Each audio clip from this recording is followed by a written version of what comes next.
May 20th. I don't know if I can remember. Okay. Is Dean here? He is. I think he went to the restroom real quick. Gotcha. Well, yeah. Okay. I don't know why. We wait for him to go, and then we will start the meeting. Yeah.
This Open Meeting Act required notice has been provided of today's meeting.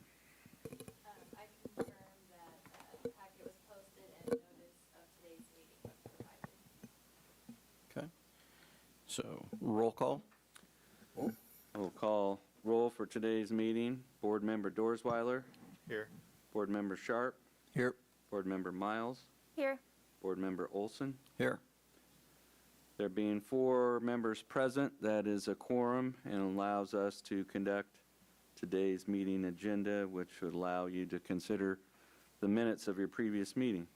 Okay. So, we'll look for approval for the minutes from the May 20th, 21 meeting. I move that we approve the minutes. Second that. Okay. So, been motioned and seconded. All in favor, say aye. Aye. That has been motioned and approved. So we're on to new business. Under our new business, we have 2 public hearings that we advertised for today. I'll let Mr. Hurst give you an overview on item 3.1 as what has occurred since the application was first filed and advertised.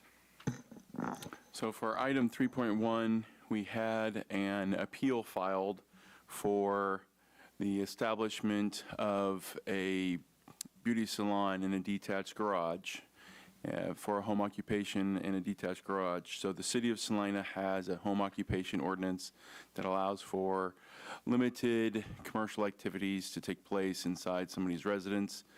And there's a prescribed type of uses, things like offices, hair salons, artist shops, things of that nature are things that are where you can potentially have a home occupation under very limited circumstances, and it has to be inside your personal dwelling, and it has to only take up so much square feet, and has to be operated by only the individual that lives there. In this particular case, a homeowner wanted to have a home occupation in a building that was accessory to her dwelling, so outside of the footprint of the actual dwelling itself, and the code requires that involve an approval from the Board of Zoning Appeals. And so that's what brought this application forward. However, the applicant has chosen, after we did all of our public notification, to withdraw her application. But since we had already publicly notified the public that there would be a public hearing on this particular item, we do have to open up the public hearing just to see if anyone from the public has anything they'd like to share about it. And then after that, we can close it and the board can accept the withdrawal. So with that, I guess we'll take any questions and see if anyone from the public has anything to say. Okay. Any questions? Nope. Okay. If not, then we'll open it to public forum. Is there anybody on Zoom? We do not have anyone on Zoom at the moment. Okay. And anybody in attendance wish to make comment? If not, we're going to close the public forum and announce the withdrawal of application AP 21-1. And that that would close that item out, which would bring us to application V21-7. And that's been filed by Megan Schaefer of Luminous Neon Signs on behalf of the Equity Bank. And the request is a front yard setback variance of 7 feet from 10 feet. The minimum setback required for a new pole or ground sign in the central business district to 3 feet to allow a new sign to be placed within 3 feet of the Santa Fe Avenue property line. The location of this property is on the west side of South Santa Fe, south of Mulberry, and its address is 317 South Santa Fe Avenue. And Mr. Hers has reviewed this application and has prepared a report for the board. So the subject property is in the original downtown of Salina, which was originally platted in 1862. And the current structure of the bank was constructed in 1983 with a sign permit being issued in 1984. And this was prior to the adoption of, prior to the adoption of our current sign regulations in the C4 district. And so if you were to drive by today, you would see that there's a pole sign in the front yard area, and it is set back less than 10 feet from the front property line. And the reason that's important is because in 1990, the city adopted an amendment to the sign requirements in the C4 district and required that in order for a pole sign or ground sign to be erected on a C4 property, that the building had to be set back 10 feet and the sign had to be set back as well. And so in this case, we have a building that has a 6-foot setback from the property line with an existing sign in the front yard area that has a 5-foot tall by 12-foot wide cabinet, and the cabinet is set 1 foot off of the existing property line. And the applicant, who is Equity Bank, they are looking to put up a sign that is more in line with their branding and their other branch banks that they have, and they want to convert the pole sign, the existing pole sign, to a ground sign. Ground sign meaning they're going to wrap the existing post structure and put a new cabinet on that matches the width of the existing poles so that it looks like the image that you see here. So this particular application is not for a relocation or a new sign per se, but rather a restructuring of an existing sign. And the reason it's being brought before you is because even though the existing sign, which is in the top left, is pre-existing non-conforming, meaning it could exist in perpetuity unless it's physically damaged 50% or more, or if it's removed or the cabinet is changed, something along those lines. Once we try to make changes, the pre-existing status of the sign or the grandfathering of the sign dies, and we are required to meet all current codes.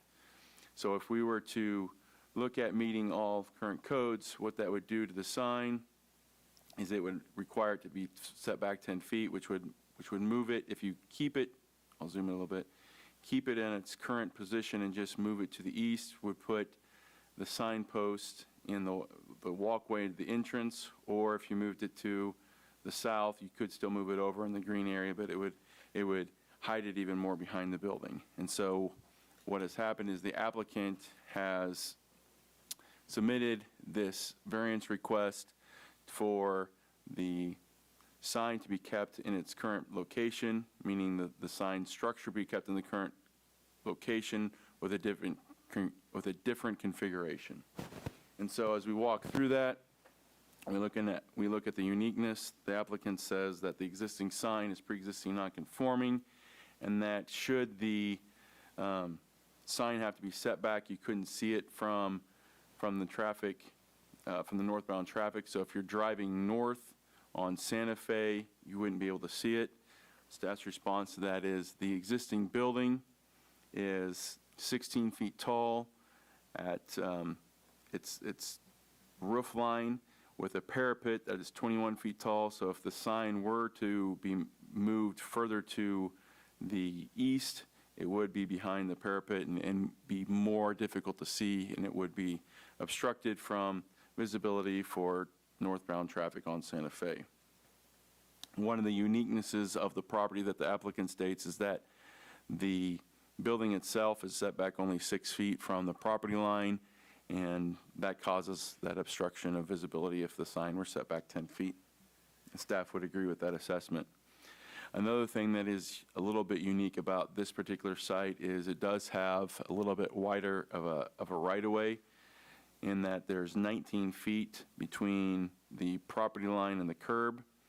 And so that extra 19 feet with the 3 feet that the sign will be set back as proposed would give you 22 total feet from the curb. So even though we are fairly close to the property line, we shouldn't be any vision clearance areas, because you can see the vehicle coming out here, and you can see where the sign is located, and you can see that they can clearly see both north and south without any obstructions from the sign.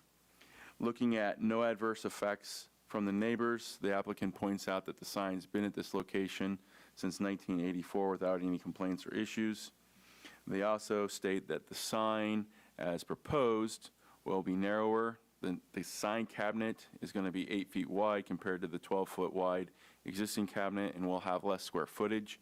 It's also a little bit shorter. The existing sign is 19 feet tall, and the proposed sign is 16 feet tall. So we are looking at a smaller sign that's narrower and a little bit shorter than the existing sign. And so staff would agree with those observations and assertions by the applicant. One thing that we would point out is that the pole sign as it exists today has an opening underneath it, and what's being proposed by the applicant is to wrap the post, and that would create a solid surface that you could not see through like you can today. So that's something to consider. Again, if you look at where vehicles exit, you can still see up and down Santa Fe, so you won't have obstructed sight lines, but you will have less visibility underneath the sign, because the sign will now be a solid unified ground sign versus the existing pole sign. Staff would agree that because the sign has been there almost 40 years without any negative impacts on the neighboring properties, that the proposed sign shouldn't have any negative impacts on neighboring properties either. Looking at unnecessary hardship, if the applicant states that if the sign were to stay in its current location and just be moved further to the east, it would be located inside or on top of the sidewalk entry into the bank, and also behind the building, and it would also require them to move a sign that's already existing, because you already have an existing structure, and so that would add additional cost. Staff would agree that it would be a potential waste of existing infrastructure and existing improvements. We would point out that you could potentially move it to the east and to the south and still remain in the green space that they have out front without impeding any traffic in and out of the bank. But other than that, we agree with the applicant's assertions about the unnecessary hardship, and that would be caused if you were to require the sign to be moved back 10 feet. Effects on the public and the welfare. The applicant states the sign's been at this location without any issues for 40 years, and that the sign will be set back because of its narrow profile 2 additional feet from where it exists today because of the narrower sign. And they also state that there won't be any visual impacts, because you can still see as you're coming out. There's a 3-foot setback that will exist for the entire sign and not just the cabinet. And as you exit, you can still see up and down Santa Fe. And staff would agree that you can still have visibility even with the wrapped posts and the substandard setback. We're still 22 feet from the curb, so there's still opportunities for traffic to pull out without and see north and south without actually pulling into Santa Fe. Looking at the conformity with the general spirit and intent of the zoning ordinance, And this is where we get into some of the aspects of regulating sign code, particularly variances. The applicant believes that the sign would be an upgrade over the existing one and give it a more enhanced modern design that's more unified with the bank's marketing and branding of the bank, and that the sign will be further back, the sign cabinet will be set back further than the existing one. Staff would point out that the intent of requiring a front yard sign setback variant or distance is to preserve sight lines and visibility at driveway and street intersections. It also creates a level playing field for properties with similar zoning classifications and to establish a uniform setback distance for all property owners along a unified, with similar zoning classifications, establish a uniform setback distance for all property owners along a corridor to conform to. In the case of the regulation of signs, there also is the First Amendment and equal protection issues that we're very sensitive to. And in this case, a sign regulation is to sign regulations are to create an even playing field and treat similar situated properties equally and even-handedly. Staff is generally not supportive of granting sign setback variances because of concerns about setting a precedent for future variance requests and potentially allowing site obstacles within the vision triangle. Staff and previous boards and commissions have always strived to maintain a level playing field for property owners and businesses. This case is somewhat different because Equity Bank property has an existing sign that was installed prior to the adoption of sign setback regulations, which has been in place for 37 years. So the fact that we have an existing sign, that we're not actually bringing a new sign onto the site, but we're trying to use the existing infrastructure of an existing sign, does make this property in this situation a little more unique. And so staff believes that the proposed sign would not undermine the general spirit and intent of the ordinance because we would not encroach into any vision triangles or visibility sight lines, and the sign structure has been there for almost 4 decades.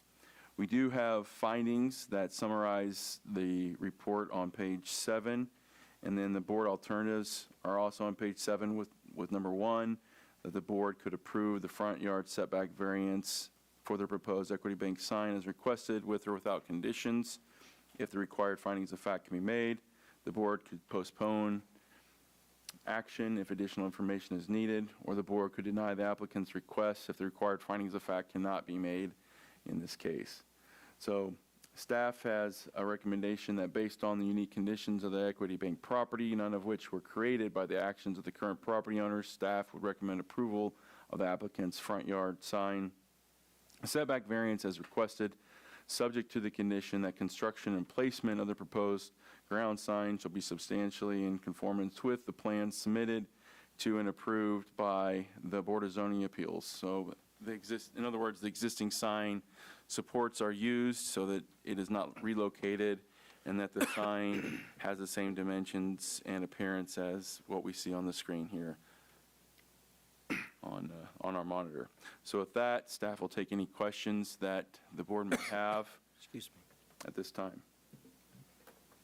Any questions for staff? Yeah, so you guys said that if there's changes that are made to the sign, it now has to follow what's been put in place, right? And like it's currently being grandfathered in? So what can and can't happen is when you see the existing sign here, which was in the top left corner, what you could do is you could color it, in other words, repaint it, give it another color, and you could do a face change to it. So that cabinet at the top is internally illuminated, meaning there's lights in there, and then there's I guess you would call it a plastic sign face on each side. And you can pop that out, put in a new sign face, and you could do that without changing the actual structure of the sign or any of this, what we would call sign size elements. You're not changing the cabinet, you're not changing the location, you're not changing any of the dimensions. It's just a face change. In fact, we don't even require a permit for that. You can do a face change without a sign permit. However, anytime a sign like this is damaged significantly, or this cabinet is removed for any reason, or it's relocated, or the cabinet is changed, the pre-existing non-conforming status of the sign or the grandfathering of the sign dies out, and the property owner is expected to adhere to the full strict application of the code. And in this case, in the C4 district, means the sign needs to be set back 10 feet. And that's all elements of the sign. It's your sign posts and cabinet. Every structural element of the sign would have to be set back 10 feet. And so that's the issue with this particular project, is the bank is looking to modify their signage on this bank to look like the signage of their other banks. If you notice, there's other equity banks in town now, and they're looking to portray this bank in the same branding and marketing image that they have with their other banks and their other locations in town and throughout the state. And the current sign does not allow that without a variance approval. Thank you.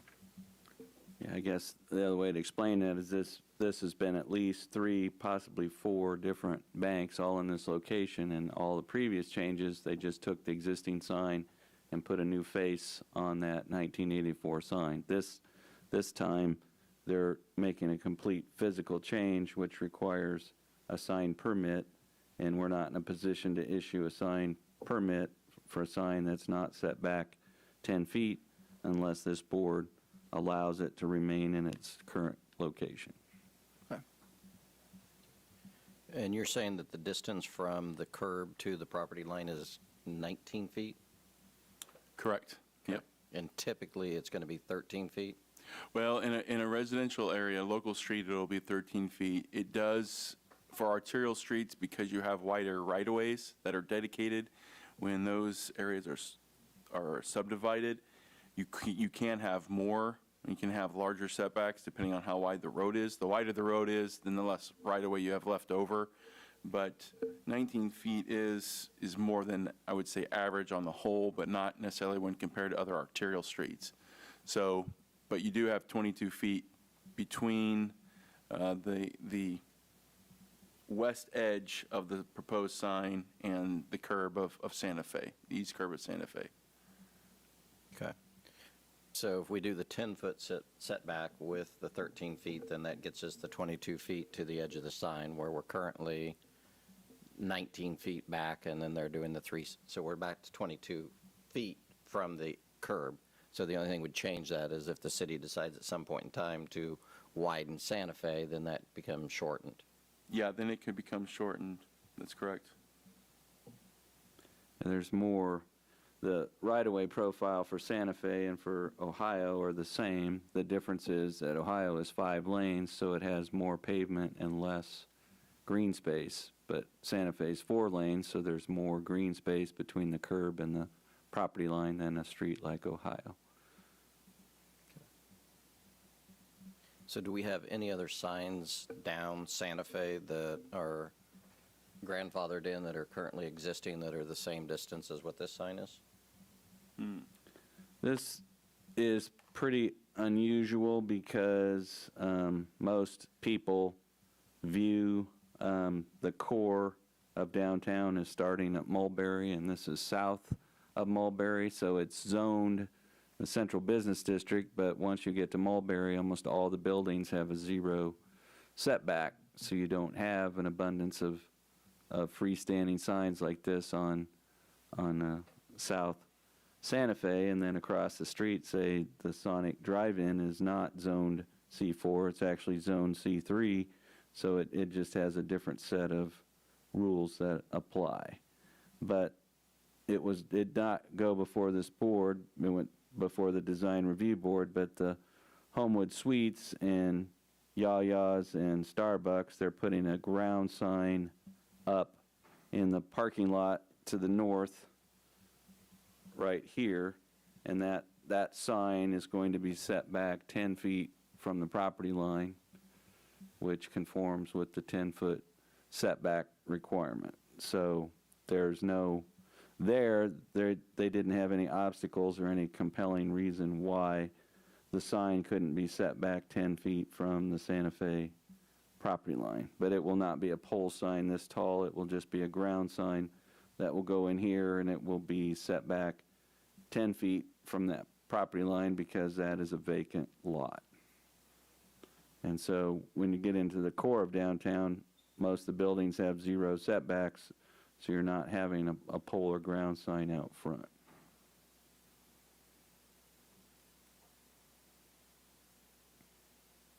And then if we keep going north, clear up to Ash Street up by the alley, it's the same way all the way through there. Yeah, the alley is built just slightly back of the property line, but it's not set back 10 feet from the property line. Right. So, and I can't recall if it's still there. I know at one time the Sunflower Bank there had a sign that was that set back less than 10 feet on the Ash Street side, but I believe that sign is gone now. Okay. But again, prior to 1990, there was no setback requirement for ground or pole signs, and then that 10-foot setback requirement applied to signs that were put up new after that date. And this sign was put up before 1990.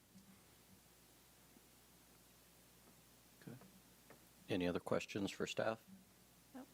If not, we'll go to comments from the applicant.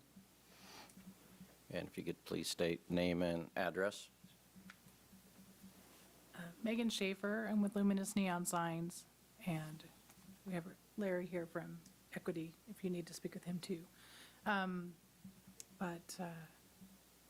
Basically, he's wanting to keep with the design of all of his, the other banks and keep that marketing. And if we did that and we moved it back, it was going to be obscured by the building, and that was going to be the major issue, because it wasn't necessarily the traveling from each direction and because it's far enough away from the street and from the driveway.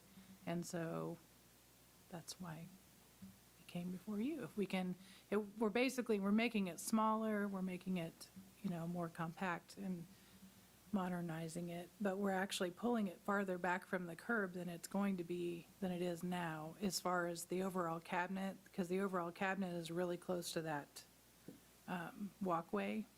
So that's actually very close, the sign itself, not the base, but the sign itself is pretty close to the walkway, and we're actually going to be pulling it back some. Right. The current one is, how tall is that, the cabinet? How far is that off? I think it's The total height's 19 feet, the proposed sign will be 16 feet. So it'll be 3 shorter. feet shorter, and it'll be 4 feet narrower, because it's got an 8-foot width on the proposed sign. The So existing sign The is existing cabinet's, what, 12 12 feet? Mhm. At the bottom of the existing cabinet? So I'll pull At up, the I'll top. pull up The a- top? The Okay. ID cabinet is. So it's about 9 feet off the ground at the bottom of the Yeah. cabinet? Because it's a 5x12, basically. Okay. So I guess the biggest thing that I see here is we've gone from a pull sign, which basically allows some vision through because the cabinet's up above and it's not in anybody's sight line, to it's going to be completely blocked at this point in time. Yes, it's shorter. Yes, it's not as wide if we look at the top part, but you've enclosed the whole thing, so we're decreasing sight lines from there, so. Right. to And me, it becomes normally, a- I would be pretty, more concerned about that, but because it's so far off from the driveway and from the road, I don't know that it's going to be too much of a, it may be, Right. less visible through there, but I wouldn't want to put it on a corner that way, you know what I mean, where Right. people are turning and. So the only And question. they're far enough away from that, gosh, what do you think, maybe 15 feet Right. from the drive? I guess my question comes in is probably less of the street traffic, I agree with that, but the foot traffic. So somebody's coming in to pull in through. And traffic, I mean, and again, if you have somebody that's walking or running or on a bicycle coming down on the sidewalk, then if they're pulling out or going through, you've blocked that entirely, where with pulls, I mean, you're obviously going to see them.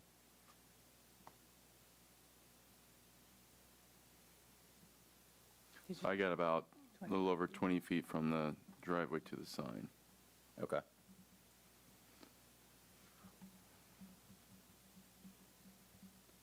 And there is a city code with a formula based on distances based on the width and speed of travel on a street. And while it's correct that the wrapping the poles and making it solid instead of open does obstruct that, but from a vision triangle aspect, the solid sign is not in any what we would consider the vision triangle, where we would have situations where the city would go out and have people trim hedges or remove an obstacle that's obstructing an intersection, because this is far enough back from the curb line and far enough away from the driveway itself that it's not in what would be considered the vision triangle, so it's not a legal obstruction. So this existing sign photograph was taken from about there, just for context. So you're quite a ways back from the curb. But I can say that Dean and I, we did a field visit to do a field survey to see what we could find in terms of setbacks and how far things were from property lines. And when we were leaving, we just said, okay, so let's look at this sign, and if it were wrapped, how would you feel? And we didn't have any problem seeing, not just far enough, but we could see all the way up and down Santa Fe in both directions. And we should have taken a picture, because that would have made a lot more sense to put up here and show, what that would look like if you're sitting where this vehicle is sitting, to see what the vision clearance is. That would have made sense, and I failed to do that, but that would have been a good idea.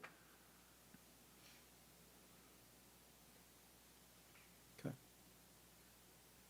Any other questions for the applicant? Okay. Would anybody else like to speak for applicant? Okay, all right.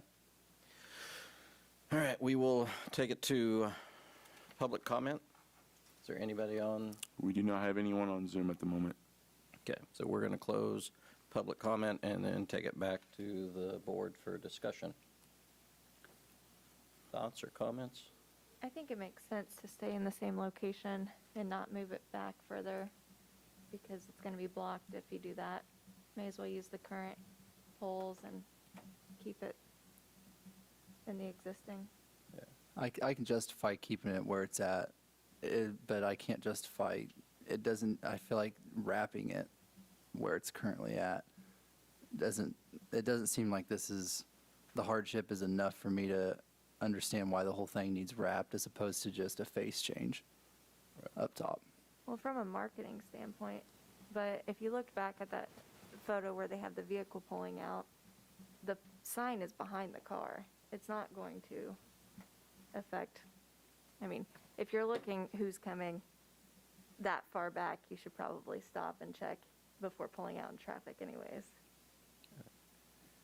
I guess I'm not thinking from a traffic standpoint. Yeah, I get the aesthetics part of it, and I think the sign does look good. And it's a nice looking sign, and I agree that, you want to try to keep everything the same.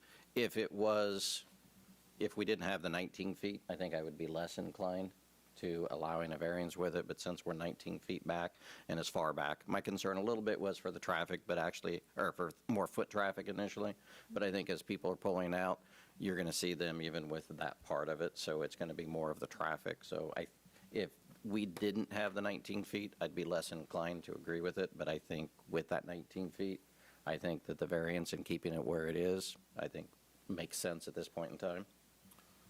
I think it's important to note that the sign has actually been in place for almost 40 years. Yes, the look of the sign is going to change with it being wrapped, but I think staff has done a good job of actually going out there to make sure that there would not be any safety concerns initiated with the new sign proposal. Okay. I would agree with that. Do we have a motion? I'll move that the board approve the front yard setback variance proposed by Equity Bank as requested, with the condition of the fact that the construction and placement of the proposed ground sign shall substantially conform with the plan submitted to and approved by the Board of Zoning Appeals. Okay. I'll second that. Okay, so motion has been made and seconded. All in favor say aye. Aye. All opposed? Aye. Okay, so motion passed 3-1. Thank you. Thank you. Thank you. All right, so we are on to administrative items. Our administrative item is that we did not have a meeting in September, so having items for you this month. We moved it to your October meeting, and so at your annual meeting, that is the time of your selection of officers for the coming year. And so we do have, we weren't sure of the status of Ms. Miles at the time of packet preparation, but she is here and she is an appointed member, so we would amend our report to say we have 4 active members. We had Brian Bennett, who was removed from the board in 2020, and then Mr. Rada was on the board but moved from the community. And so we have informed the mayor and city commission about the vacancies that we have, but no new members have submitted expressions of interest that we're aware of, and we don't currently have a youth member, although we've had youth members in the past. And so in the past year, Mr. Olson served as the board chair, and he is eligible for re-election. Mr. Dorsweiler served as vice chair last term and is eligible for re-election. All the current 4 members are eligible for the position of chair and vice chair. If there's nothing in the bylaws that precludes the planning commission representative from serving as either board chair or vice chair. So the first order of business would be to open the floor to nominations for the position of chair to serve up until the end of August next year. I would nominate Mr. Dorsweiler. Yeah, I was just going to say thanks for Madison for coming back and joining us again. Yep, I'm here. And then I'll So- second the We nomination. have a motion and a second to nominate Steve Dorsweiler to serve as chair. Are there any further nominations, or is there a motion that nominations cease? I'd make a motion to cease. Okay, we second the motion to cease. Second. So we have a motion second that nominations cease, so we'll call the question. All those in favor of Mr. Dorsweiler serving as your chair, please say aye. Aye. Okay, we have a chair for the coming year. I would open the floor to nominations for the position of vice chair. I nominate Mr. Olson as vice chair. Second that. All right, we have a motion and a second. Are there any further nominations, or is there a motion that nominations cease? You don't want it, Madison? Nope, no thank you. All right. I'll Nomination. move that nominations cease. And a second for that? I'll second it. Okay, there's been a motion second that nominations cease. So we'll call the question. All those in favor of Mr. Olson serving as your vice chair, please say aye. Aye. Okay, so we have fulfilled our duty by electing a chair and vice chair. I do believe, I think Mr. Olson indicated that he has a travel schedule in November. Do you have the date on, is that November the 18th, Dustin, is our next scheduled meeting? See if I have the calendar. I believe that is. I think the 11th is a Thursday, which is Veterans Day, so that would make the 18th I the think that's third. correct. Yeah. Third Thursday, because Thanksgiving's the fourth Thursday on the 25th, so. Yep. We will have a meeting on the 18th, and we have one application, and that also relates to a sign. And there is a business that's not open yet, but it's a truck wash business on Diamond Drive, and it's surrounded by properties that are zoned commercially, but it's zoned industrially, and they are requesting a sign height variance so that their sign can be more visible from I-70, and so that will be a variance request that will be on your agenda for the 18th. And they're just located to the west of the Petro 2 truck stop out there. And I don't believe they're open yet for business. They're under construction, but we've got a request in, and the way the schedule's fallen, that will be heard in November. And I can't tell you about anything for December, but looks like the board's back in business. Sounds good. So move to, anybody on Zoom for a public forum? Not at this time. We have no one on Zoom. Okay. We have a motion for adjournment. I move that we adjourn our meeting. Second that. Okay. All in favor, say aye. Aye. Aye.